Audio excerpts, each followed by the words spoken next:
speakers. We are so eager to know more about our respected chief guest today. So I invite the lecturer and resourceful person, Mr. Suresh Kumar, Sir, Head of the Department of Marine Catering and Hotel Management, to introduce the guest speaker.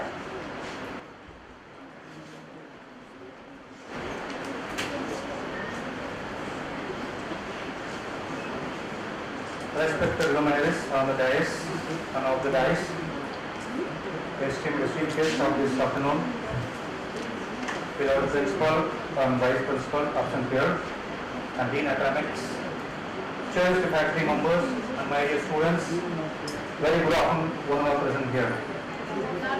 It is indeed a beautiful afternoon, also in the delighted frame of mind.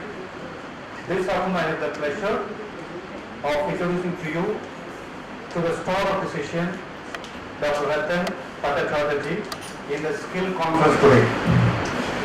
Our guest is currently affiliate faculty in the English in Virginia, Commonwealth University, Richmond, and formerly associate professor and chair, postgraduate in Department of English, Dam Motijil College. Now he is the founder, president of Kolkata Indo-American Society. The gentleman only needs an introduction. He is well known for his work in the field of education and is trilingual poet. He was national visiting professor at Fairleigh Dickinson University, USA. And he has been participating in public speaking classes and all events during this stay. Besides, he is the founder member in International Advisory Board, International Theodore Dreiser Society, Philadelphia. I am proud to say that he is a PhD guide, cum evaluator in various universities. He has been actually of several academic excellence awards and tremendous author of 6 Feet Away, and edited the journals Literary Society and Voice of Indian English Writers. He pioneered some of the concept of fourth world literature in India and served as a resource person at many international conferences on gender studies, post-colonial and American literature in the country and abroad. He is felicitated by former Honorable Chief Minister Mr. Chandrababu Naidu, Telangana, as multilingual poet. He has written more than 2,000 articles in print and online media. His collected works, Volume 1, and Our Time Revisited, a collection of essays, and Man, Literature and Society are due for publication in my American Days 2024. In this juncture, I feel very proud, honored to invite our hero of the day for the session on the topic cultivating mindful communication skills and effective communication. Thank you for giving me this opportunity. Thank you, thank you, thank you.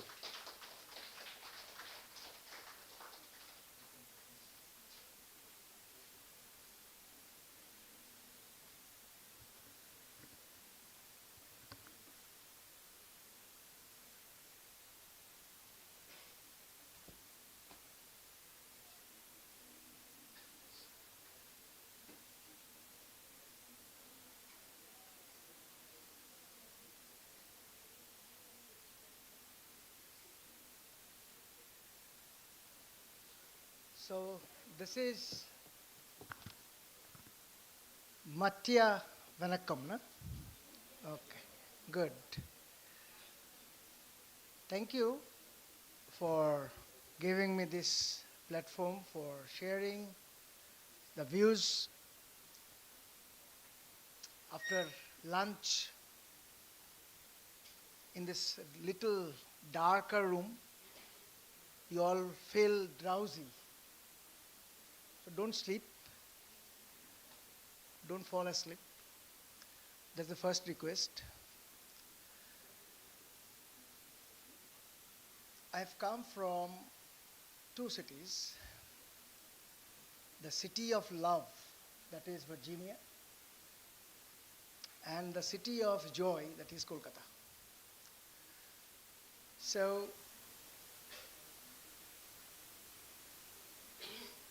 this session will be full of joy and love, because my paper is cultivating mindful communication skills for effective leadership.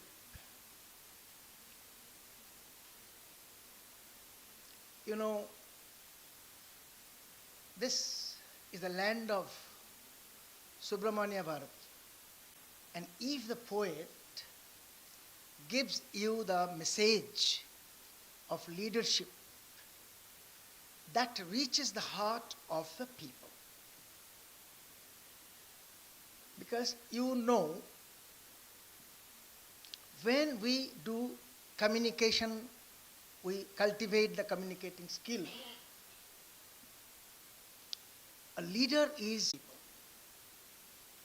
Because education is basically a communication. And leadership is born out of education. So the moment you talk of a genuine leader, what age? In the earlier lecture you have come to know about the new age. What's the new age about? The new age of artificial intelligence. As companies like OpenAI, the creator of the chat GPT, GBOT, Google, Microsoft, and NVIDIA lead the evolving, changing AI arms race.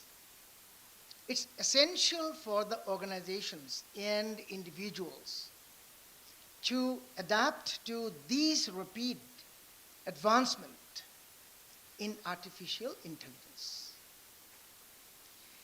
And the potential development of artificial general intelligence, AGI it is called. A crucial aspect of this adaptation involves investing in human-centric skills such as negotiation, conflict resolution, empathy, and communication. So we are coming to a very important part. Translating vision into reality is personal quality. Means here we have to keep in mind the two realities. One is augmented reality, another is virtual reality, AR and VR. This will be integral to the communication. Imagine how leaders of communication are now to deal with technological evolution and accept holographic video calls, immersive virtual meetings, and augmented reality overlays on world interactions. Real world with the virtual world. Almost indistinguishable. You cannot distinguish between the two. When you are here, you are using the mobile. You are talking to a person in Hyderabad. So actually you are in the hall physically. Mentally you are in Hyderabad. So we are transported, we are changed, we are changing ourselves from the reality to the virtual.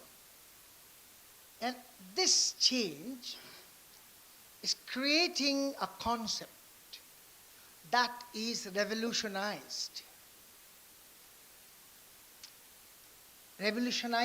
our concept of leadership in communication skills and remote collaboration. education as well as entertainment. Whatever you take. You can take education, you can take entertainment, but this is changing, revolutionized. Now, to understand this point, you have to come to the molding of consciousness, consensusness. Means, I was telling earlier slide, I am showing you two words. One is the leader, earlier slide. Yeah. First one is searcher for consensus. It means I, me, the leader himself. So one is personal.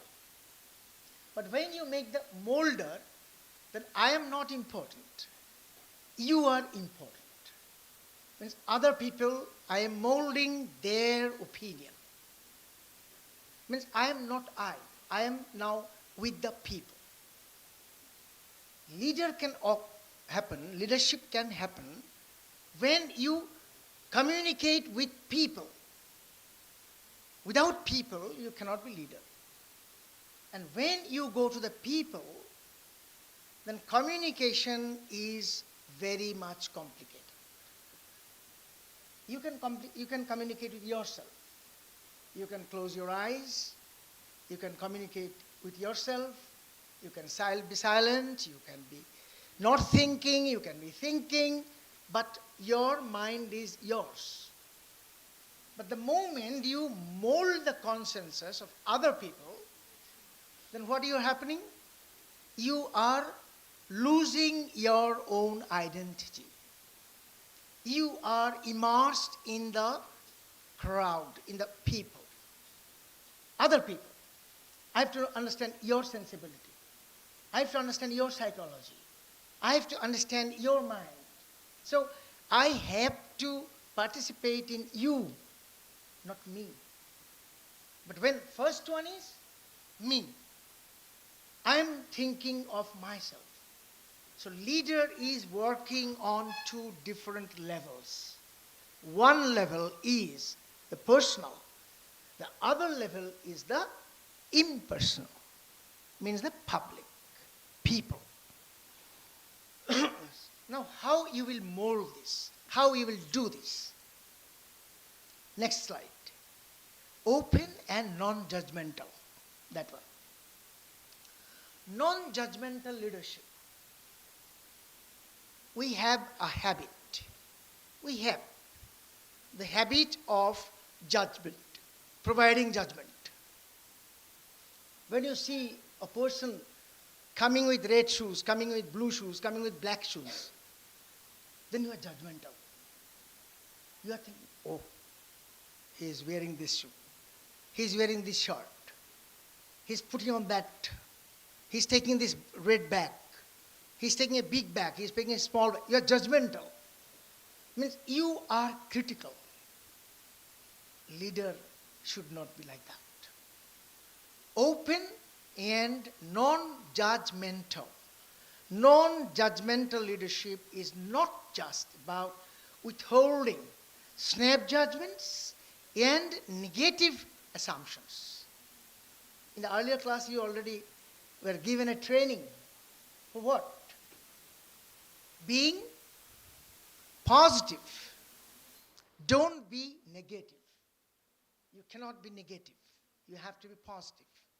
And this positive quality and the negative quality, just opposite. So you, as a leader, you cannot be negative. Why? If you find any person very negative, will he be able to inspire you? Will he be able to persuade you? No. You have to be positive to inspire people, to motivate people. It's about actively cultivating empathy. Empathy is not sympathy. Suppose you show sympathy to some person, that he is a beggar, I am giving him money. Because he is poor, I am giving him money. You are not doing a very great job. Why? because you think that you are superior, he is inferior. Sympathy is not always good. Sympathy means I am showing that I have the power, I am the superior, you are the inferior, so I am helping you. No, it's your duty to help the beggar. He is a member of the society. He has not got the chance to come to your position. He has not got any opportunity for earning money. So he is now suffering. And you are amassing wealth by different means. So it is your duty to look after him. Empathy means I have not that pity. Suppose you lend some money to a person. After 1 month, when the man is coming to you, he is hating you. Because you are the person who knows that he was poor and he took money from you. So he does not like you. He will be friend to other people because he took money from you. It means the moment you are helping a person, but what God did, he was surprised. God came down from the chariot, smiled, and the beggar was expectant. He was expecting that, oh, I'll get good money. Money enough that I will be no longer beggar. Then what did beggar do? Beggar was waiting. God begged money from the beggar. God said, give me what you have. God begged money from the beggar. And the beggar was totally frustrated. I would get money from God, but here God is asking money from me. Then beggar was very miser. He somehow gave 1-2 grains from his bag to God's hand. And with almost antipathy, not sympathy, very angry, he was giving some 1 or 2 grains. Then God went, beggar also went to his home. In the evening, when he opened the bag, he saw the 3-4 grains that he gave to God became gold. Now what the beggar is thinking? The beggar is now thinking, oh, why I have not given thee my all, oh my God. If I gave the whole bag to the God, then my whole bag would be full of gold. So we do not surrender to people like that. That is called expectation. That is called help. That is called empathy. So don't be waiting for the pity and sympathy. Suppose if you go in a bus, and the girls are very happy because there are some places meant for the girls, meant for women. So when the crowded bus, then girls are going to the women's seat and they are sitting. And this boy, he has some leg problem. He could not sit because he is a boy. The girl is getting special position there. So getting seated. One old man came, 80 years old. Because he is a man, he is not getting chance. It's a women's seat, ladies sit. So ladies will be sitting. Will the ladies accept this? Because male section, they are showing that we are very strong and we are very weak, so you are given this facility. Reservation we are giving. Not good. Not good thing. It's pity. I am pitying you. I pity, I show sympathy that you are weak. So why will the women accept this sympathy? No. When a boy falls in love with a girl, what does the boy do? Take the bag of the girl. Take the things of the girl. Because the girl is weak, helping. Crossing the road, he is holding the hand of the girl. Oh, she cannot cross the road. Are you hold the hand of the boy.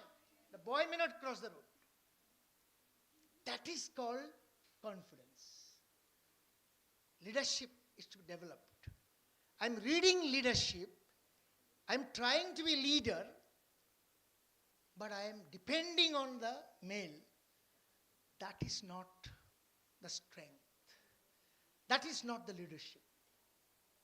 This country was ruled by women also. This country has strong goddesses. When all the gods were defeated by Asura, Mahishasura, then there was one Madurga, Durga Mata. She was fighting with all the strength of the gods. I'm asking why the gods, they do not fight. Why they gave the power to the goddess? It means India is a country where the goddesses are strong. You have the goddess of learning, name Saraswati. You have goddess of money, Lakshmi. You have the main goddess Mata, Durga Mata. And you have many other goddesses which are Kali Mata. Even your Meenakshi Devi temple is Madurai. She's a woman. So ultimately, what is happening? Leadership does not come from male or female. It is an attitude, positive attitude. It's a constructive and positive behavior. And honest communication, embracing a growth mindset. Means, non-judgmental leadership is not just withholding snap judgments, negative assumptions, fostering open and honest communication. Mindfulness at working place. This college is making you prepared. For what? For workplace. So naturally, when you are mindful, it has a number of advantages. You see the advantages? It can benefit your mental and physical well-being. In your working life, it can reduce stress, improve focus and concentration, increase resilience, means you're fighting energy, fighting stamina, and creativity, and increase your emotional intelligence. You're intelligent. Intelligent to tackle the ball. So how you tackle the ball? Why is Messi that much important? Why Maradona is that much important? Because he has the physical strength like others. But there are more physically stronger players than Messi. Messi is the lean and thin person. But others are very heavy, strong physic. They don't do it. Messi does it. Why? Because he's a leader. He has the emotional intelligence. Your mind is strong, then you can win everything. Now, who wants maximum change and who want to maintain status quo in the workplace? Means, what I mean here, when you're in workplace, you have two mindsets. One, I won't change myself. Another is, I will fully change myself. You have to keep a balance between the two. In the workplace, you will have to be active. At the same time, you should not be very calculative. You should not be very mechanical. You have to put your mind into your job. I am getting salary. So I am working up to 10 to 5. And if 5:15, I won't work. If 9:30 I have to come, I won't come.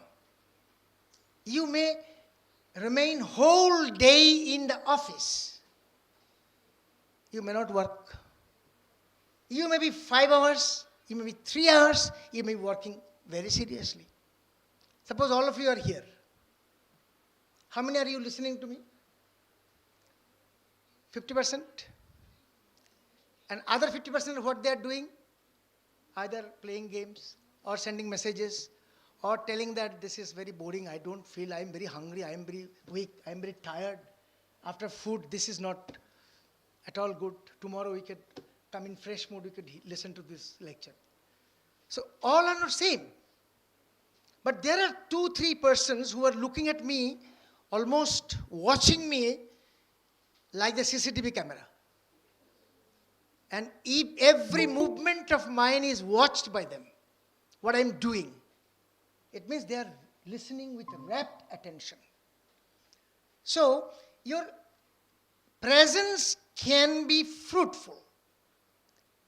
Again, your presence can be of no use. You may be in the workplace, but you are passive. You may be in the workplace, you can be active. So, for leadership, what you have to do?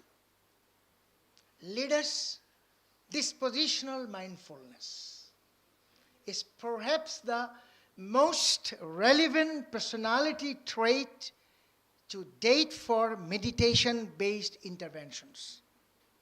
It means the inborn ability, innate capacity for paying and maintaining attention to present moment experiences with an open and non-judgmental attitude. That is, I have to keep an open attitude, non-judgmental attitude, and I have to present the minimum experience with this, maintaining the balance between the two. When you are listening to my lecture, then what are you doing? You have some idea of leadership. I am giving you some ideas of leadership. So you are balancing. This part is your idea, this part you are entering. How many years you have? Forgot? How many? 2. How many holes you have in the years? 2. Most important thing is, between these 2 holes, here no partition. So what is happening? When something is entering this hole, it is going into that hole. Nothing is retained. But our memory is very clever. What memory is doing, it is drawing something from those fleeting moments of experiences. Suppose it is going very fast, coming out, then they are catching something here. I'm giving one proof. One who has sat in the last bench, not hearing, she is doing mobile. Now, the last bencher, if I ask her, who entered this room last? Do you remember who entered the last? You saw. You may not remember fully, but you remember. But somebody entered. It means your brain is catching that part only. But there are many, many others who can tell who entered. Because he watched, he observed. They are not only memory, but also the eyes. The frogs, you know frogs? The frog's eyes, they have 2 vision, double vision. Frog has double vision. Means this eye see one thing, this eye see another thing. But your 2 eyes looking only one. These 2 eyes make one. And frog's vision is like this. So when you stand in front of a frog, what the frog is doing is jumping in front of you. Why? Because it sees nobody here, it sees nobody there. So it jumps in front. That is the habit of the frog. So human being is not like that. Our mind concentration is something different. Our eyes, our brain, our mind, our heart. These 4 things, they make a coordination. So, you think that I am listening. So what happens? Let me do the mobile. I am listening. I let the mobile work. No. The moment you do the mobile, then what will happen? Your brain is working there. Only your ear is here. But ear is very powerless. Entering, going out. Entering, going out. So finally you won't understand anything. So in a classroom where you are supposed to learn things, what do you have to do? Be attentive. Attentive means your mind, heart, soul must be same. And it will be working at one level. And then only you can grasp the facts and details. So who are the good leaders? Those who can practice this. You have to practice. Suppose you never run in the field. There is a competition. And they are giving some prizes, good prizes. Then you start running fast. What will happen to you? You will go senseless. For running fast, you have to practice it every day running. Then only you will gather the ability to run. Suddenly if you start running, never you moved your legs, you start running, you can't succeed. So to be a leader, you have to have this practice. And that is called dispositional mindfulness. What are the 4 C? There are four C's. Next one, next slide. Okay. 4 C's are there. Creativity, culture, contemplation, and community. 4 C's. C. One is creativity, one is culture, one is contemplation, and one is community. Now, how this can be nourished? This is called interpersonal skills. It means it is the behaviors and the tactics a person uses to interact with others effectively. How I will interact with you. That is the technique. And interpersonal means 2 persons, 3 persons, 4 persons are talking in between. That is called interpersonal. Skills all the time while dealing with others. In the office, you have to mix with people. At home, you need not do it. Even you do not mix with your brother, you do not talk to your brother won't mind. Rather, he will be happy that you are not talking. But in the office, it is not so. In the office, you have to be together. You have to take care of others, and they will take care of you. Then only you can be good in office. 4 main interpersonal skills. Most interpersonal skills can be grouped under one of 4 main forms. One is verbal, one is listening, one is written, another is non-verbal communication. I think you understand this? These 4, listening, writing, non-verbal communication, and verbal, talking. Some skills of stress and attitude. How you talk, that is very important. Suppose you get some help from me. Then you say, thank you. You can say, thank you. Suppose somebody asks something from you. Do you have a pen? Then you said, no, I don't have any pen. If anybody say, do you need a pen? Oh, sorry, I don't have any pen. This is something different. You don't give him pen, but he is happy. Because you are expressing it so politely, so courteously, that he is happy. So your expression should be very good. Verbal, listening. Listening means, suppose you are talking to somebody, and he is not listening. He's eating banana and he's telling, okay, I understood. Okay, I understood. Then you will be angry. Because he's not listening to you. He's just telling, yeah. Okay. But this is the thing. That okay is not okay. That is wrong okay. Okay? Now, meaningful interpersonal skills. What are the meaningful interpersonal skills?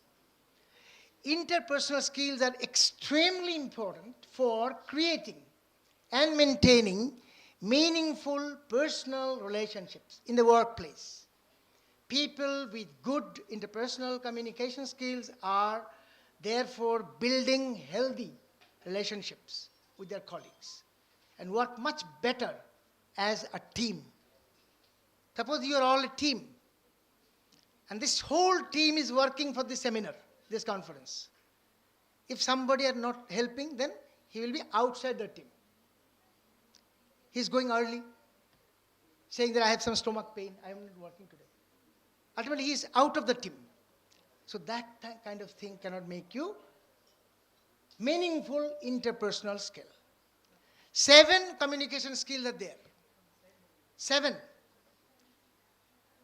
See the 7? Clear, concise, concrete, correct, coherent, complete, and courteous. These are the 7 communication skills. Now I will be telling 4 models. Listen to this very carefully. This is the part of the development, how you will develop your leadership quality. 4 models you can follow. One model is Aristotelian model. Second model is Laswell's model.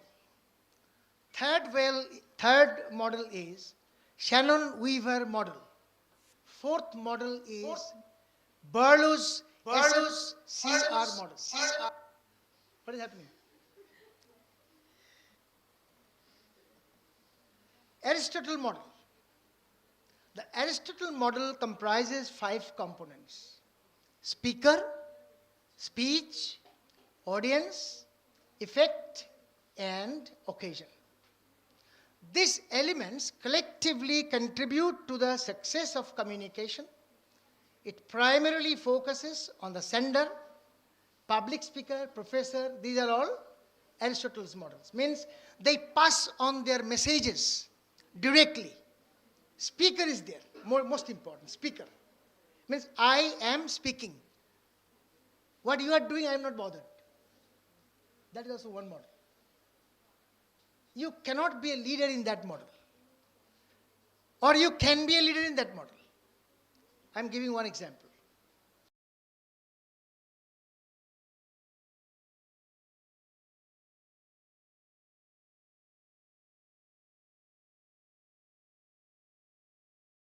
The leader is giving big speech, long speech. Whole ground is filled with people. Nobody bothers what he tells. But the leader also does not bother. Because newspapers saw the picture of the people on the ground. What they learned, what they listened, nobody bothered. Nobody bothered. So this is very important that I am the speaker, I will speak, you listen or not listen, I am not bothered. That is called Aristotle's model. Second one is Laswell's model. It is one of the first and most influential model of communication. Means, Harold Laswell, there's one person, he was a communication specialist. He was analyzing communication in terms of the 5 basic questions. And 5 basic questions are what? Who? Said what? In what channel? To whom? With what effect? 5 questions. Means audience is active. When audience is active and when audience is passive. Speaker is active all the time, but audience is passive. Now audience is not passive. They are asking questions. First question, who? Second question, said what? Third question, in what channel? Fourth question, to whom he spoke. Fifth question, with what effect. They only asked questions, not answered. So this is the second model, Laswell's model. Advantages of this model: ideas can be presented flexibly. Messages stress transmission of ideas. Disadvantage: stresses manipulation to a machine, converts human to a machine. It can lead to misunderstanding. So man is listening. As you are here, you cannot leave the hall. Authority will not allow. Before 5 you cannot go. Like machine, you have to listen to me. What I am telling, you have to listen. And I am also very casual, because whatever I say, you have to listen. This is called the disadvantage of this model. Means if I want to be a leader, I cannot be a leader, because the response from you is not very warm. This happens. Third, Shannon-Weaver model. What is that model? Initially published as the 1948 paper. This is a mathematical theory of communication. Here, 5 basic components are there. The 5 basic components: source, encoder, medium, decoder, receiver. Means noise is coming for all these things: source, encoder, medium, decoder. Receiver and noise, these are the elements which are coming to these 5: sources, encoder, medium, and decoder. So noise is something very difficult. Noise means you have to understand the meaning. No meaning, only sound is coming. That will be not making you a leader. Means this is called a circular kind of communication. Circular kind of communication. What is circular communication? Means circular means sender and he receives the exchange roles and participates equally in communication. One example of this model is, do you remember who made the telephone? Graham Bell. Yeah. So Graham Bell was father of communication. And it is a telephone call. Means who makes the call is the sender. Who takes the telephone is the receiver. Means how he receives, he encodes. What is the medium? The where. And how the decoder, he understands the meaning. So I send a message. It is source, means I am the source. I am sending a message. It is the encoder, means it reaches you. You understand what I am saying. How? Through the medium. And you understand the meaning. Decoder, I am decoding. I am breaking the message and I understand what he said. Suppose you are Tamil and I am speaking Bengali. Then you can't decode. You can't understand. So decoding is very important in the message. Next point is SMRC model or the Barlow model. This is called Barlow model. This model was developed by one man. His name was David Barlow. That's why it's the Barlow model. It's called SMCR model. It includes 4 components. Next slide.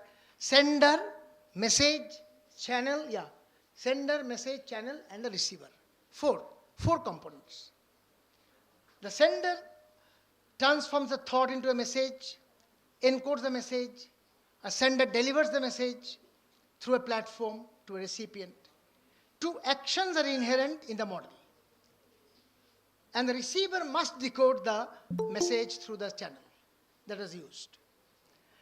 Now, differences. The Aristotelian model and the other models. Aristotle model makes the speaker at the center. Barlow model takes into account the emotional aspect. Suppose I send a message. Then you are reacting to that message. Suppose I said something, you become angry.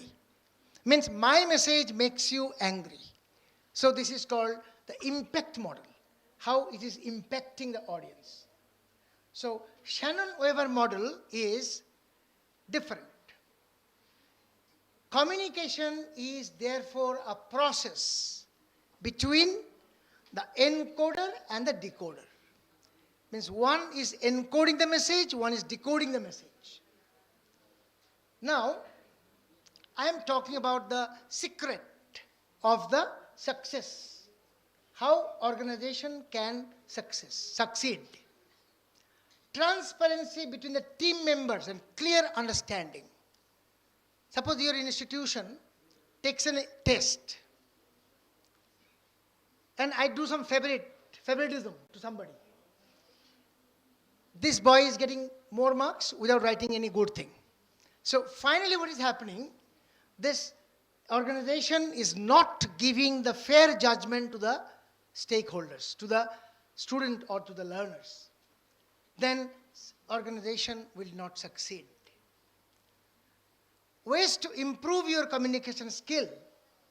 I am giving you some of the ways how to improve a communication skill. Just change one after another. Put away distractions. Means suppose you are distracted. You have to put away the distraction. Means something which is stopping from listening, you have to distract. You have to remove it. So you have to do that. Suppose your phone is very much disturbing you. All the time message is coming. Then what will you do? Make it off. Finish. No message will come. After the seminar, you will tell your friends, I was in a seminar, sorry, but I could not reply you. But if you keep it open, message is coming, then he will be angry, you will also be unmindful. So first thing is put away distractions. Second, be respectful. Means, suppose one is speaking. You are thinking that this is nothing. Suppose in the hall, when that boy was, his eyes were tied, then you are thinking that, oh, he is going right side, he is going left side. If I were there, I would not doing that. But remember, it was he who came there. You did not come. So what he is doing, show respect to him. That he is doing it, what I could not do. That is called showing respect. Be respectful, receptive to the feedback. You have to accept it. Prioritize interpersonal skills. Now, this can be done by two things. One is written, another is visual. There are certain tips. One, be concise and specific.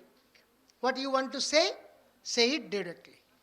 You never make it a roundabout way of speaking. Say directly that I want to say this. Tailor your message to your audience. Means your communication should change based on your audience. Suppose I was preparing a lecture. It was a different one. But when I saw all the students here, so I had to change my topic. Because I know that you won't understand that topic. Which I have come here to tell, you won't understand that. Why? Because you are still very young. You want to know the explanation, you want to analyze the whole thing. So naturally, I have to change my topic. That is the reason why a speaker should understand the pulse of the audience. Means you are very young and I am giving you a big theoretical speech, then you won't understand. Similarly, a good speaker always takes care of the audience. They sometimes tell a story. When I tell you some story, then you will enjoy. Oh, it's a good story. So you have to use some story because people love storytelling. People listen to stories. Simplify and stay on message. Prepare what you are going to say. Without this, writing things, it is difficult for you to understand what to read, what I am telling. You have to follow it only by listening, then very difficult. That's why this PowerPoint presentation is done. Only to see, that you can see what I am telling. The visual thing is very important. I am giving one example. Suppose at class 3, you had a friend. His name was Raghu. His name was Raghu or something. Raghav or something like that. Then after 10 years, you saw him.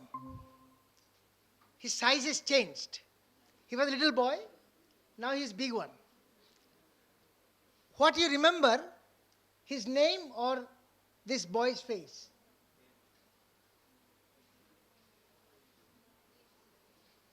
What you will remember? Suppose you saw a little girl who was reading with you in class 3. After class 12, you met her. She is now this taller, not that girl. When you see her face, then you say, oh, I think you are that, na? You are our friend, that girl, na? You don't remember the name. You forget the name. Name is not remembered. You are not honestly thinking. That's why you did not answer the question. You will remember the face because you see him. What we hear, we forget. But what we see, we won't forget.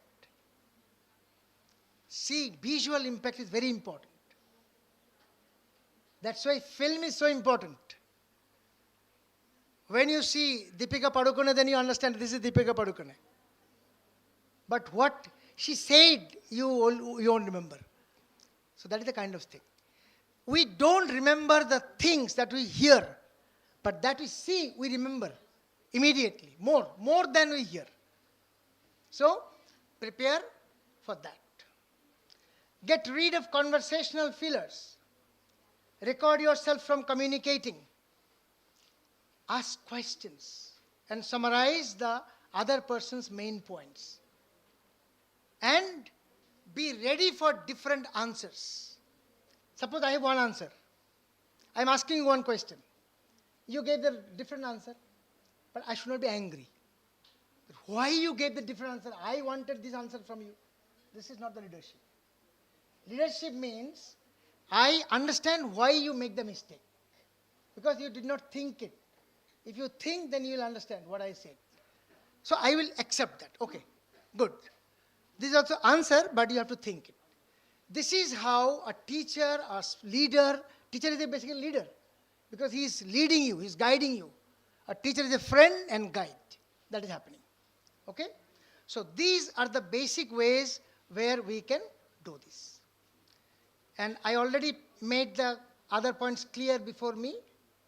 The biggest problem of communication is the illusion that it has taken place. When I talk, you think I am communicating. When I am silent, you think I am not communicating. But do you know how the saints communicate with God? You have heard any saint calling God, hello God, come here, I am here. Any saint is telling like that?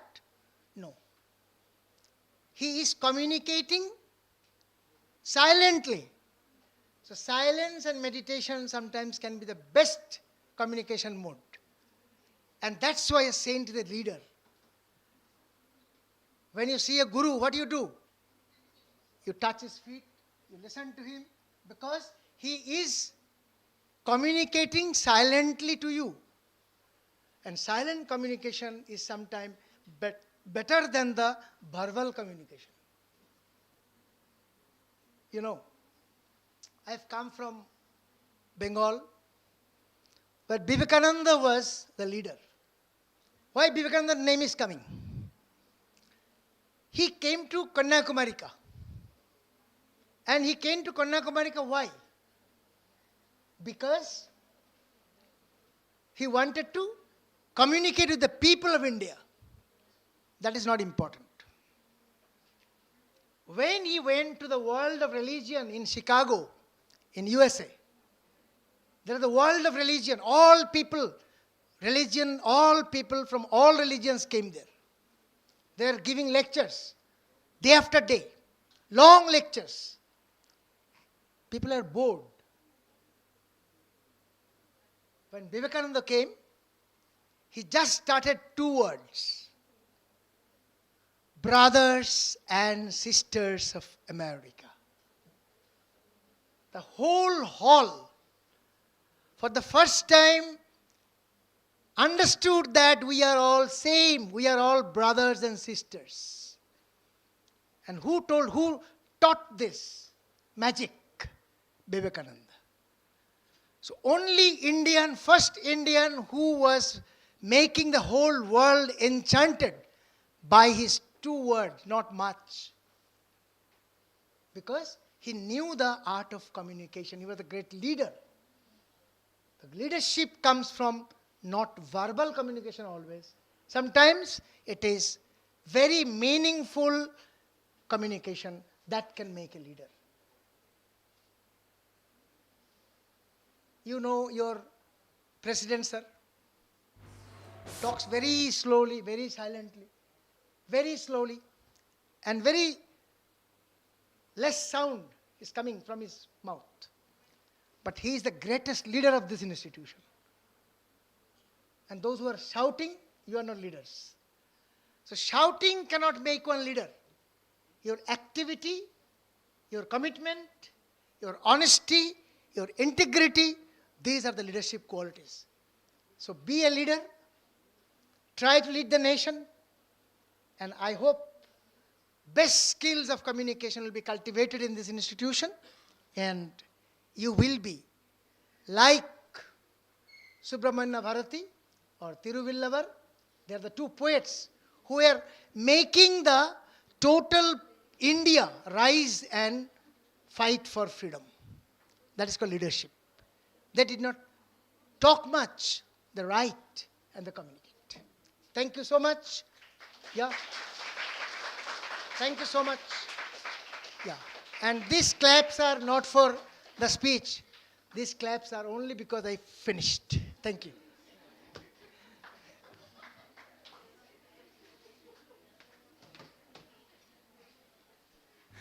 Thank you, sir.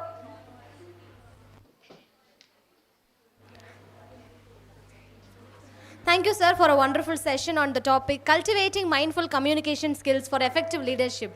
You rightly explained how leadership has nothing to do with gender, wealth. It is with the attitude and non-judgmental and good interpersonal communication skills. Thank you so much, sir. And I invite Dr. Neeru Tandon, ma'am, professor and head chairperson of this session, to share a few words.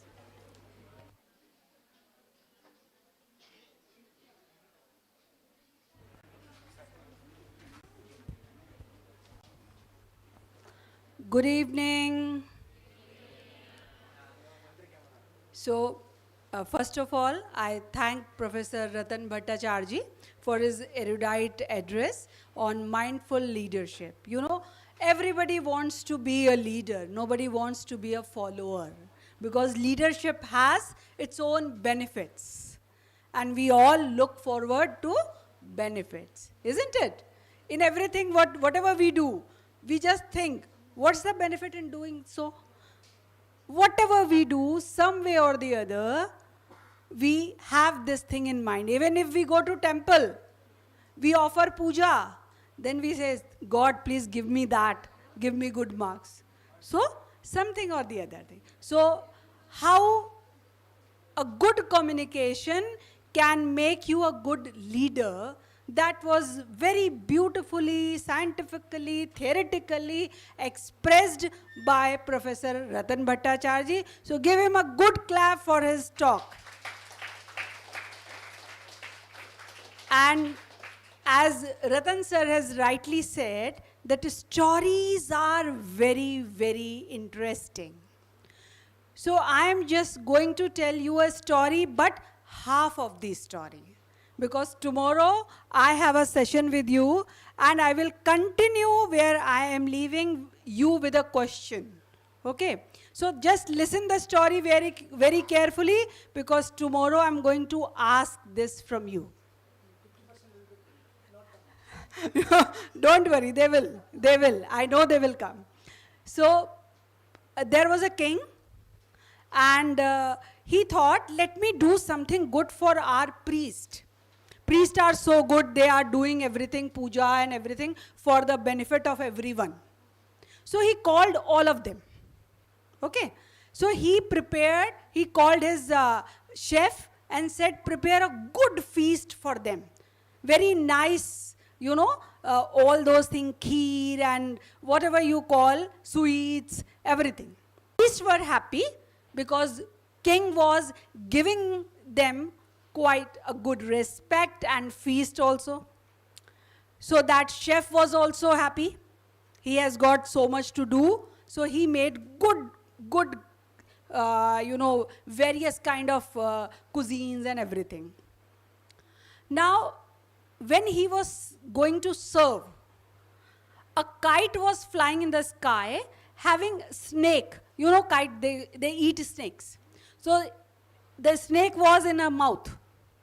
And at that very particular time, snake was trying to get rid of that to save his life. And what kite did, it pressed. So what was there, the venom, the poison that was there, it fell from the sky. And where? In that paisam, kheer. So all of them died. Nobody knew about it. All of them died. All the priests who ate. Now when they reached there, so God said, who is responsible for their death? The king, the chef, the Brahmins themselves, the snake, or the kite? So you will have to answer it tomorrow. Thank you so much.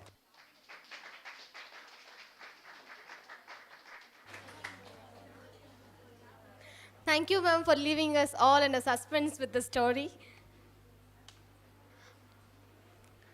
Next, it's my pleasure to invite Mrs. Padmavati, ma'am, head of the BCom department, who is empowered with resilience, guiding the students through every obstacle, to welcome our next guest speaker, Mrs. Ramya, ma'am. Yes. Good afternoon, all. It's my pleasure to introduce Mrs. Ramya Sudarshan, Professor, Sri Lanka, our esteemed speaker for this session. So, Mrs. Ramya Sudarshan has completed MA in Education with TESOL, Bishop Grosslett University, United Kingdom.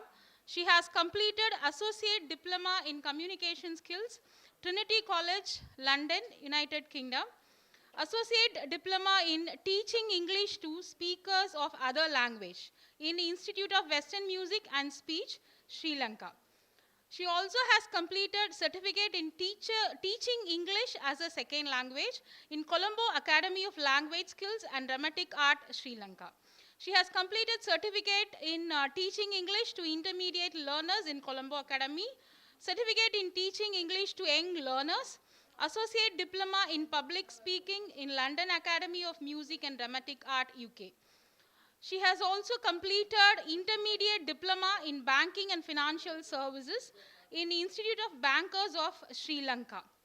She has a work experience in various parts of the world. She has worked as English teacher in a United World School of English, UK, as cover supervisor in Release Education, UK, as English teacher in the Sisters of Charity of Good Shepherd, Sri Lanka, English teacher in Society of Jesus, Sri Lanka, also as English and Allied Subject teacher in Daphne Lord School, Sri Lanka.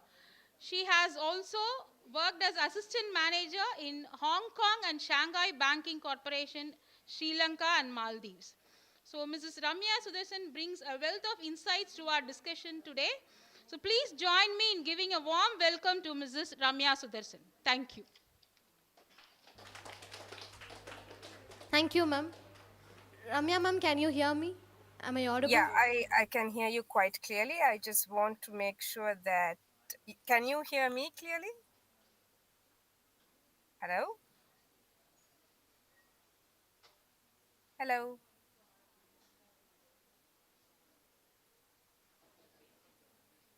Hello? Yes, ma'am, we can hear you, ma'am. Okay, that's fine. That's fine. That's great. I just want to make sure that, give me a minute. Let me sort out the presentation, please, because I am, okay. One second. All right. Is that clear? Can you see the presentation? Yes, ma'am. All right, that's fine. Great. All right, thank you very much then. Second. All right. Vanakkam and Ayubowan from Sri Lanka. Thank you very much for that introduction. I am a baby compared to most of what you have heard today. And the people who have spoken to you, I joined in here and there, not throughout, but I was listening to the wealth of knowledge that was being shared today. And I hope that my small presentation also creates some impact. Thank you for the welcome and for the introduction. And as you rightfully heard, I have had some experience in the corporate world, as well as, of course, in teaching for some time. Can you hear me clearly? Yes, ma'am. All right, brilliant. Okay. So today I was hoping to share with you a small part of what I have experienced in the corporate world, as well as in my work elsewhere in teaching both adults and young people, as well as teaching in Colombo, in parts of Sri Lanka, and in parts of the UK. Um, One of the main things that always used to concern me is the fact that we tend to judge people or make decisions based on first impressions. I'm sorry, I don't know the name of the previous speaker, but as he rightfully put it across, it's about what you see. And I can go a little bit more in saying not only what you see as in the figure of the person, but sometimes the way the person sounds as well. And today, my primary topic is about how we tend to make judgments based on accents. Accents is the way we speak any language that we speak. For example, from the audience that you have today, I am going to make a judgment thinking that most of you speak Tamil. And I speak Tamil as well, it is my mother tongue, as well as Sinhala, which is my second language, the primary language of Sri Lanka. But of course, the way all of us speak Tamil must be different from one another. Coming to my topics for the day, I want to sort of give you a background as to where my work has led me. And the primary one is the role of English in Sri Lanka and the issue of accents, the varieties we have here, and how these accents have impacted certain experience in the workplace and assumptions and bias we have based on this accent. And a lot of you may have come across on advertisements on Facebook and social media about accent reduction and change and how you want to be included into a certain segment of society. Briefly, English, as in India, was brought when the British came over, took over the country from around about 1796 onwards until 1948. We joke in Sri Lanka that India was given independence because your great leaders fought for it in 1947. And as a by the way, because we are too small to be bothered, the British gave us independence in 1948, 1 year later. Or not even 1 year, maybe about 6 months later. But unfortunately, while the British was here, the primary community which was learning was not everybody in Sri Lanka. So free and compulsory education became part of Sri Lanka only in 1950. Up until then, it was only a small segment of society who were educating themselves.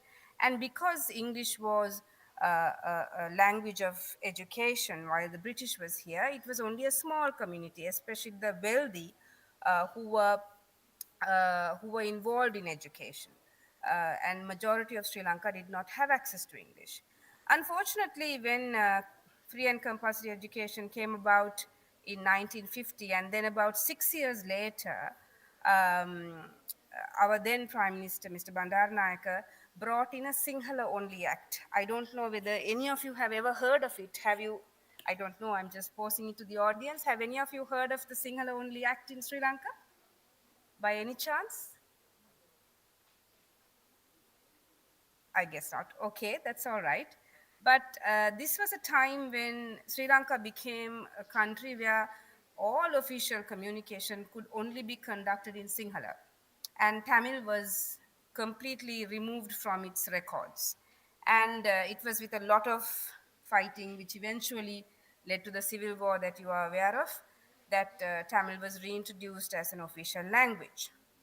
But because English was forcefully removed in the 1950s, there was a huge exodus, a huge migration of people who spoke English, who were able to teach English, who left Sri Lanka, and only a very small community remained. And that community was probably some of the most affluent people in the country. And trade, of course, because of international purposes, continued in English, but education did not have English until probably later in the 1980s. Now, of course, we have bilingual teaching where we have content and language integrated learning as well, where students are allowed to learn through English. But what happened was, because of the lack of English teachers and things like that, when English was passed on to the masses of Sri Lanka, it was passed on by people who did not have English as a frequently used language, which led to what we hear as what we call an accent.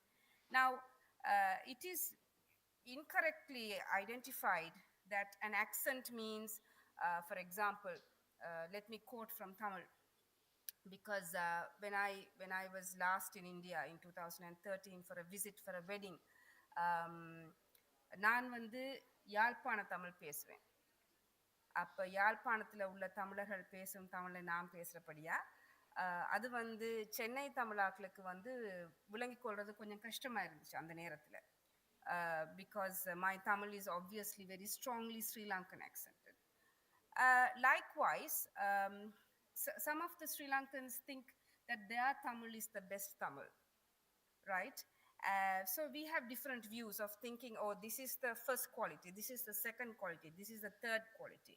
But accent means that it is just a dialectal difference, meaning you come from a different community, you come from a different background, from a different nation, or it can also mean the influence other languages have on your own language. For example, because I speak Sinhala and Tamil and English, the way I speak those three languages may be different because there will be influences from each language to the other one. Now, if you are in India, obviously you do not have Sinhala as a language. So you may be influenced by the area you're from, or maybe if you are very close to the state of Kerala, maybe some Malayalam or from Telugu or something that influences your language. I'm Even sorry to interrupt, ma'am. 1 minute. yes. Ma'am, actually, you're changing the slide or it is not visible to us, ma'am. Oh, I have changed the slide. But I'm actually, sorry. it is not visible to us. Oh, I see. Yes, ma'am. Is it better now once again? Yes, Let ma'am. me see. Now it is in. Uh, do you see the slide now? Yes, ma'am. Yes, ma'am. All right. So that means when I'm on presentation mode, you're not able to see it. Is that what it is? Yes, ma'am. Now it is visible. Okay. Now it's fine. So I'm Yeah. back. Okay. Yeah. That's fine. Thank you, Now ma'am. you can see the slide. Yeah. Okay. Fine. So, so there is interference and influence from one language to another. But in doing this, what happens is, unfortunately, because you speak one language more than the other, the influence of, let's say, Tamil will be impacted on English. So the way we pronounce our English sounds may not be the same in India or in South India as well as in North India to maybe Chennai to Jaffna. It may all be very different. So here in Sri Lanka, we have a very strong, how do you say, identity based on how you speak English. I'm moving to the next slide. Can you see this now? Yes, ma'am. Okay. So, Sri Lankan English, for example, And why I'm speaking about this is I'm hoping that my audience can apply this to their own lives. Sri Lankan English, according to research, is separated into a number of groups. So the first separation is that they call it standard and non-standard. So even from my experience in the UK, what I understand is that um, even in the UK, I mean, it's really interesting that we have something called standard and non-standard English in Sri Lanka. And likewise, even in the UK, you have a standard English or a high quality English, the Queen's English or now the King's English, which is called the received pronunciation. So it's considered to be the best quality in the UK. And anything else is less, or anything else is less prestigious, less accepted. So even in Sri Lanka, those descendants who were able to learn from the British or were studying in affluent schools, for example, have what they call standard English, whereas those who did not have that opportunity learn English later on in life have a relatively um, heavy accent, and therefore they are called lower prestige or non-standard, or even worse, what we see here as not put English. It's a very derogatory term. It's very disrespectful because in Sinhala and Tamil we do not have the o sound that is in English. If you pronounce the words not and pot in English, it's an o sound, the vowel sound. Whereas in Tamil and Sinhala we don't have that o sound. So we tend to look down. I'm saying we because I'm talking about my countrymen. We tend to think that anybody who is not able to pronounce that sound properly is not up to standard. So they say, he speaks not put English, right? And this not put English, as they call it, is influenced by our mother tongue, Sinhala and Tamil primarily. So other things that we notice is how we speak English with a lot of Tamil and Sinhala twists. இப்போ நாங்கள் வந்து யாரையாவது கூப்பிடுறோமா இருந்தால் நாங்கள் சொல்லுவோம் இங்கே கொஞ்சம் இங்கே வாங்க அப்படின்னு சொல்லுவோம்.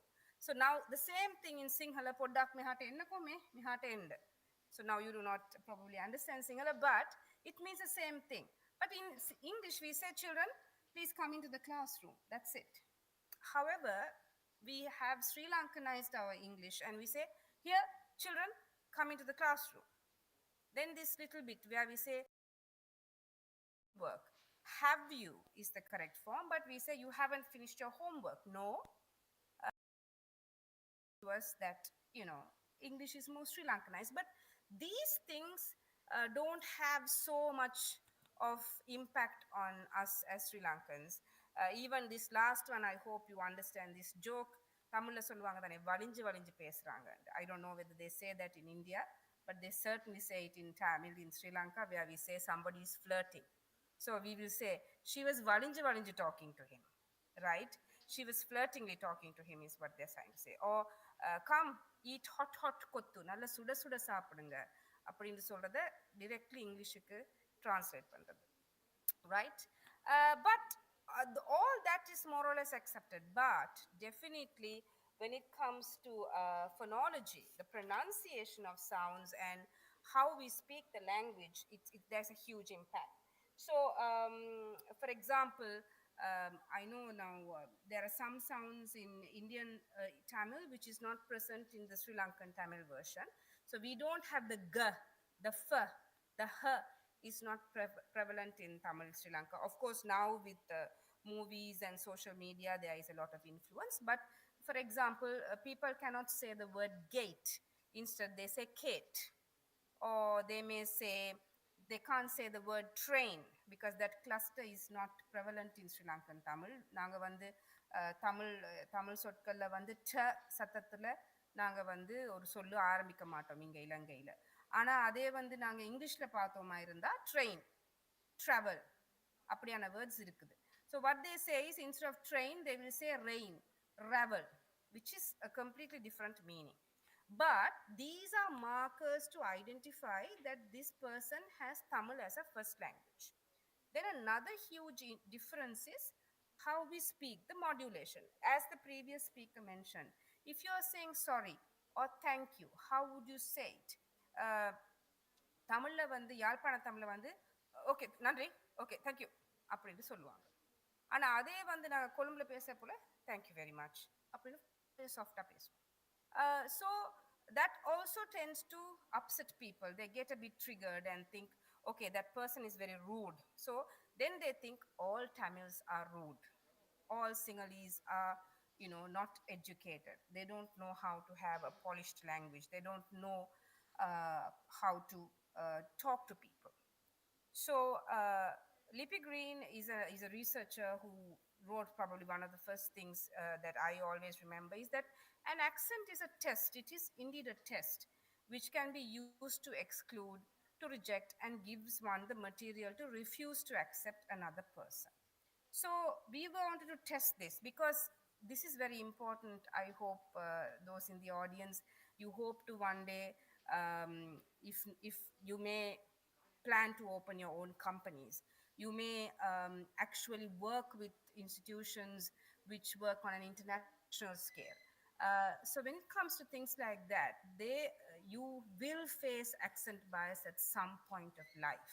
And what I want to tell you is one thing is about how to deal with it. And you must understand that when we make impressions on people, the first impression is that people are judging us based on our accent. And they may very unconsciously, maybe sometimes, decide to reject us based on the accent that we have. Now, if in further research, what it says is that if in case somebody speaks in a familiar manner, then it is we feel more comfortable, so we do not reject that person. Now, for example, I am sure that when all of you speak English amongst yourselves, you do not feel uncomfortable because that's what you're familiar with, right? Whereas if you are listening to me, sometimes you may have made your own judgments because the way I speak may be patronizing, may be disrespectful, or uncomfortable for you to listen to. So, familiarity is one foundation for some attitude and bias. And sometimes this bias is not intentional. We don't intend to be biased. We don't intend to discriminate.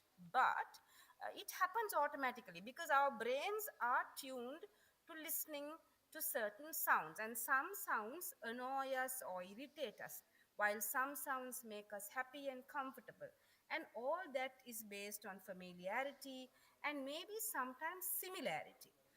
They say that some languages are similar to others, hence, the modulation, the variety, the vocal variety, especially, are very similar. In that instance, you would be able to accept the other language despite being not able to speak it or understand it. Now, this has an impact on a lot of in a lot of cases. I mean, there are a lot of I know whilst I was in the UK, there were a lot of my peers, my seniors, and I knew a lot of undergraduates also who came to the UK at that point, who were moving from India. And it's a different country, the UK, and I'm sure it must be so across the world where things are very unfamiliar. And people have a tendency from their experiences or from their accent have to stereotype. They will think, oh, I can't trust this person. I don't want to talk to this person.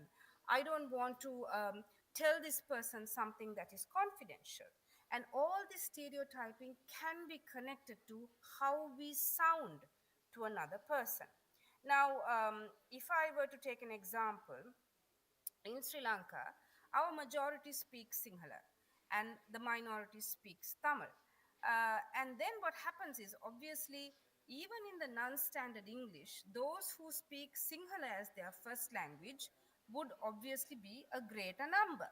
So, whether it is a standard English speaker or a non standard English speaker, they would be more willing to accept somebody who speaks Sinhala as their first language and English as their second, rather than choosing somebody who speaks Tamil as their first language and English as their second language. Not intentionally sometimes, but it happens because they are more familiar with, with the Sinhalese language.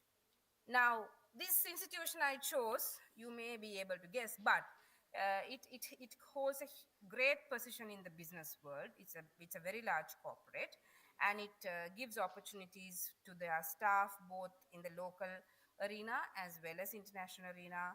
They pay a great salary compared to most organizations in Sri Lanka, and they have a lot of perks. And most importantly, and this was the interesting fact, they had strong foundations on diversity. So they did not recruit based on what your first language was. To them, what they wanted to ensure that they brought in people from all communities into their organization.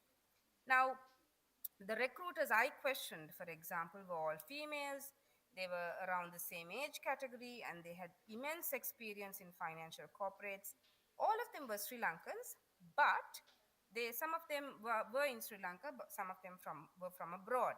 But they also had a number of differences in the languages they spoke. I think we had about 10 or 15 participants, recruiters, but of them only one or two people were trilingual. They could speak Sinhala, Tamil, and English. The others were only bilingual. They spoke Sinhala and Tamil.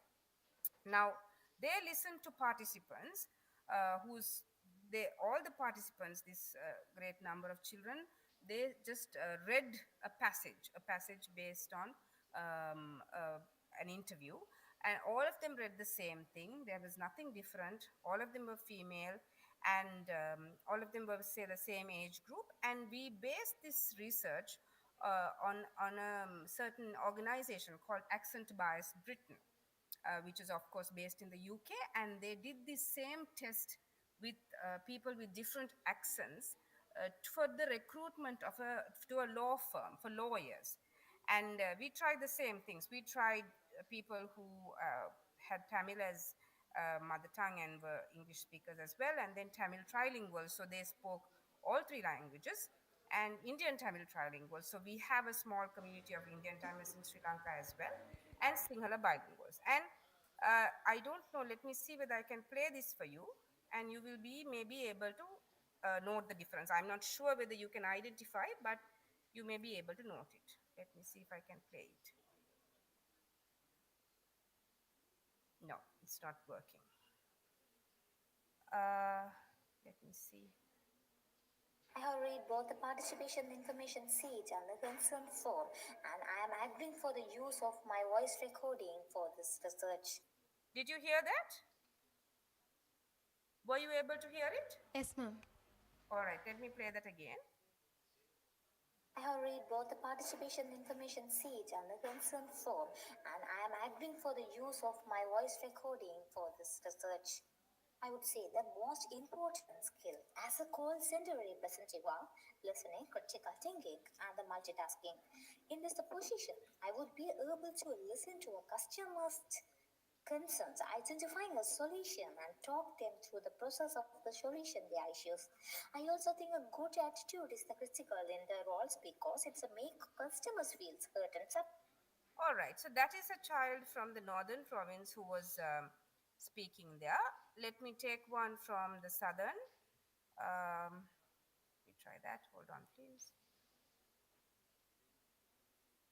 I have read both the participation information sheet and consent form and am agreeing for the use of my voice recording for this research. I would say the most important skills as a call center representative are listening, critical thinking, and multitasking. In this position, I would be able to listen to a customer's concern, identify a solution, and talk them through the process of solving their issue. I also think a good attitude is crucial in Right, the last one.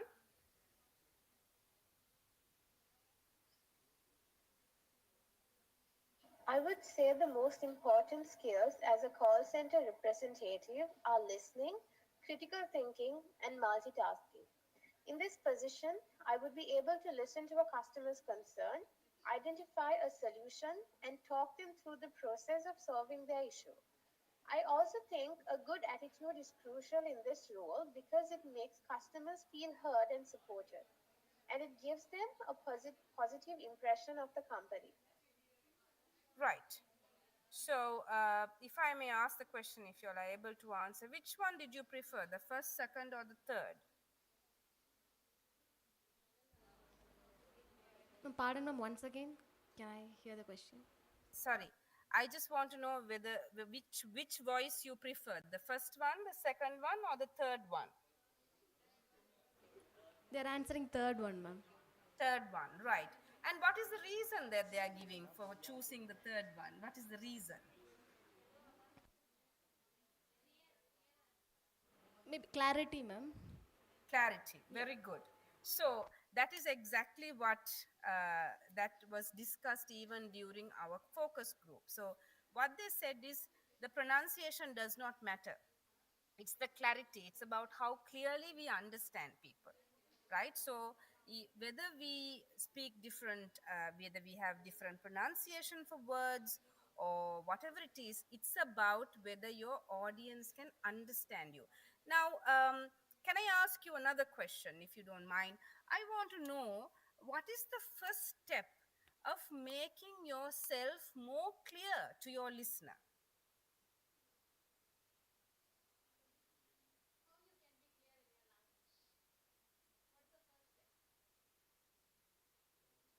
Did you hear the question? Yes, ma'am. Okay. What is the first thing you do if somebody can't understand what you're saying? Maybe pronunciation, vocabulary, ma'am. Vocabulary. Okay.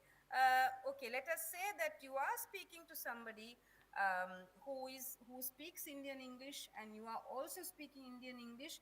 However, that person cannot understand you. Now, what do you do? Non-verbal communication, they're answering. Okay. If it is on the telephone, if you are calling a call center,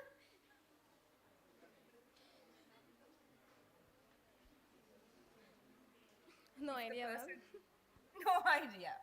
Okay. Let us see whether we can, by the end of the presentation, decide what it is going to be. I'll give you a clue as we go along. Okay. So anyway, so our managers, these recruiters, when they said when they were speaking about recruitment, they said they cannot choose somebody who doesn't have clarity, and they said the accent has to be reduced. So there has to be training subsequent to recruiting people, so they have to reduce their accent, otherwise customers cannot understand them. And they also said, based on the recruitment, based on the staff that they listen to, oh, I think this person may not be very educated. This person may struggle to learn whatever we teach them thereafter, after they join the organization. And I feel that this person will be very rebellious. They will not be trustworthy. They will not be loyal to the company or to the manager, right? And sometimes some of them said, oh, I don't mind the first speaker, but I can't take that person because I feel that if that person's first language is different from my first language, we will struggle to communicate, right? Because there will be less ability to have clarity in our conversation. Now, they also said that if in case the group of people who are already working in the organization speak standard Sri Lankan English, the person who comes with a non-standard Sri Lankan English will struggle to work with the other group, and therefore the newcomer who doesn't have standard English will not have the same opportunities as their peers, and they will have a lot of acceptance issue even by their superiors and their customers. Now, what we overall observed from the entire research was that standard Sri Lankan English was what was accepted. And what you heard, the third person who spoke standard Sri Lankan English. And also a higher acceptance of Sinhala bilinguals, obviously because Sinhala is the first language of most of the recruiters. And they also focused on modulation, not really the pronunciation. For them, it was about how firm the voice was, whether it sounded rude, whether people spoke too fast. And they also went on to say that peers have to be able to accept them. So they should be able to communicate with peers, that they should be able to go to international forums and international work opportunities and be able to communicate. And what one thing that we noticed was, as we went along, was that, as I said, our forum had some managers who had international exposure, some managers who had only Sri Lankan exposure. So the managers who had only Sri Lankan exposure were the ones who were more prejudiced. They were more judgmental. They did not want to take non-standard Sri Lankan English speakers, while as the managers with international experience were more willing to take people with non-standard Sri Lankan English. Now, again, I'm posing a question to you. Can you tell me why people with less exposure to varieties of English were not willing to accept non-standard English speakers? Did you understand the question? What I'm No, ma'am, asking you come is, again, ma'am. It is actually your yeah, audio is not clear. okay. My question is, the managers who have worked only in Sri Lanka were more against the non-standard speaker, right? They were more against the non-standard speaker, Sri Lankan managers. Do you know why?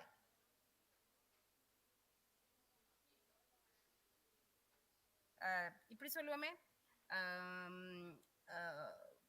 ஒரு ஒரு ஒரு- ஒரு company CEO வந்து ஸ்ரீலங்காவில் வேலை செஞ்சிருக்காரு, மலேசியாவில் வேலை செஞ்சிருக்காரு, இந்தியாவில் வேலை செஞ்சிருக்காருன்னு வைங்க. அப்போ அவங்க வந்து ஒரு தமிழ் வந்து தூய்மையா 100% தூய்மையா பேசாத, ஓகே சென்னை தமிழும் என்ன do you understand my question? Yes, ma'am. Maybe it is because their mother tongue, right? So, But yes, but then it is the mother tongue of the other person also. He is also a Tamil speaker. Only thing is he has been to Malaysia and to Sri Lanka. And where else? Maybe the whole of the West speaks Tamil now, right? We have so many Tamilians all over the world. What is the reason, do you think? அதாவது வீட்டுக்குள்ள இருக்கிறவர் accept பண்ண மாட்டேங்கிறாரு, ரோட்ல இருக்கிறவர் accept பண்றாரு.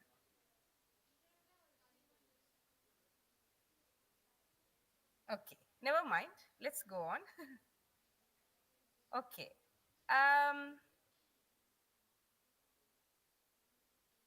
What do you think this is?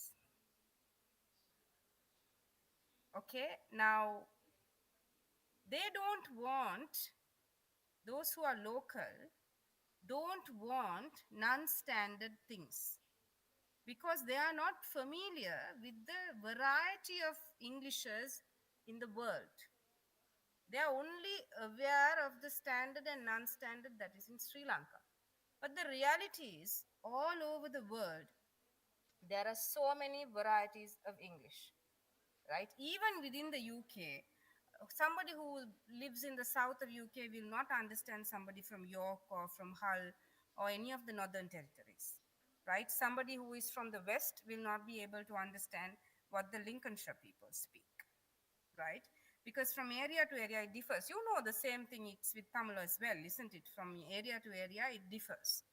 But for some reason, we in South Asia are very restricted. We don't want to accept, and I'm not saying India is like that, I'm saying Sri Lanka is like that. We don't want to accept something that is not familiar or we think is less quality, but that's not the case.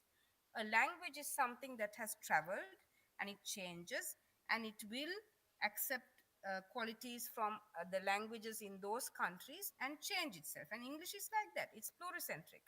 It has gone to many parts of the world and therefore it has absorbed Malayalam, it has absorbed Tamil, it has absorbed Hindi, and it has absorbed Sinhala, and it has changed. So what the white speak is not the same as what an Indian or a Sri Lankan speaks. But in that process, I don't know whether I can play this video for you. Let me see if I can. No, I don't think so. But anyway, this Dr. Hearn Dias, he's a novelist. He was recommended at that time for a Pulitzer Prize. He says that accent discrimination is a way to tell people, okay, this is your place. You should not go higher. You are not respected. Okay, so the purpose of this entire presentation I will come to in a minute, right? But this accent discrimination is something that we see everywhere, right? And we tend to identify a community based on the English they speak. Now, what is accent? It's an interference of one language on another when we speak multiple languages. But in Sri Lanka, because of the standard English that some of us speak, there is a very strong community, and they do not want to generally accept non-standard speakers. And the main reason for that is because they are not aware of the tons and tons of varieties that you have across the world, right? And now, even sometimes they find it very difficult to accept Indian English because they are not familiar with any of the Indian tongues because of the minority Tamil population in Sri Lanka. The mildest interference into English by non-Sinhala speakers is something that people really, really struggle to accept. Now, in conclusion, what I would like to say is that we all know that language is power, but at the same time, that power has the ability to build or to destroy. So you may be able to communicate. We use language to communicate, we use accent to communicate, we use nonverbal communication, all that is there. But language per se, in its rawmost form, is for communication, is to convey something. But the way we speak that language sometimes tends to create prejudice, and therefore we detach ourselves from people. Now, what we need to understand is the skills. Of course, through your entire 2 days of program on skills and your course of study and all that, you absorb a lot of knowledge, you learn, you practice it, and then you go out into the world and practice it even more. And in that process, you're going to gain experience on whatever skill that you're gaining. Now, for example, let's say that your line is electronics or your line is commerce. You're going to become more and more experienced in that line, and you are going to achieve in that line as well. But all that is possible only through that impression you are going to create in your boss, in your peer, in your subordinate, in your customer. And sometimes what happens is people get very I have noticed they get very carried away by thinking, just because I am living in Sri Lanka, or if I am living in Australia, I have to speak the accent that they speak. My experiences working with some of the academics in the UK and some of the academics here in Sri Lanka, that sort of negative thought, thinking that I have to change the way of who I am, is mainly focused in countries like ours. I don't see people from Europe, people from America, people from China, or any other part of the world saying, oh, I'm in the UK now, I need to speak a UK accent, otherwise I will not be accepted. That's not what it is. It's only about, like you said, it's about clarity, whether the other person can understand, right? And what do I need to do to create that clarity so the person who's listening to me can understand me and accept the content that I am giving, rather than getting disturbed with the way that I am speaking. So, communication also, as much as impression, is something that you observe and practice. Now, I asked you a question earlier. I asked you, okay, what will you do if somebody cannot understand? And if you're on a phone call, if you're talking to a call center agent and that person cannot understand, maybe you will change your vocabulary, that's all correct. But sometimes it's only about speaking a little slowly. That's what I have found, right? Sometimes our accent, the way we pronounce our words, it's a bit difficult to change. But maybe slowing down a bit, like as if you're talking to a child, that is the best possible way to see whether your current set of words and your pronunciation is good enough for the other person to understand. Because English is not rigid anymore. And what I want to leave with you is your dual role as future administrators, because there has been a lot of prejudice across the world. I didn't want to incorporate all that in today's presentation because I didn't know how long this will take. But if you read up more about accent discrimination around the world, you will find that there have been many legal cases, legal battles which have failed because the jury's prejudice towards a certain accent that the witness used. Or maybe people have not been employed simply because they did not speak the kind of English that the company wanted, right? So sometimes we need to change the way we speak. That is true. I'm not saying you to remove your entire identity of being an Indian. That's not what I mean. Because our differences, our diversity is what makes this world a beautiful place. At the same time, we need to remember that language is for communication, so that clarity has to be brought forward. Um, that's all I have for you today. Uh, I hope I answered the question that you were not able to answer as well. Do you have any questions for me?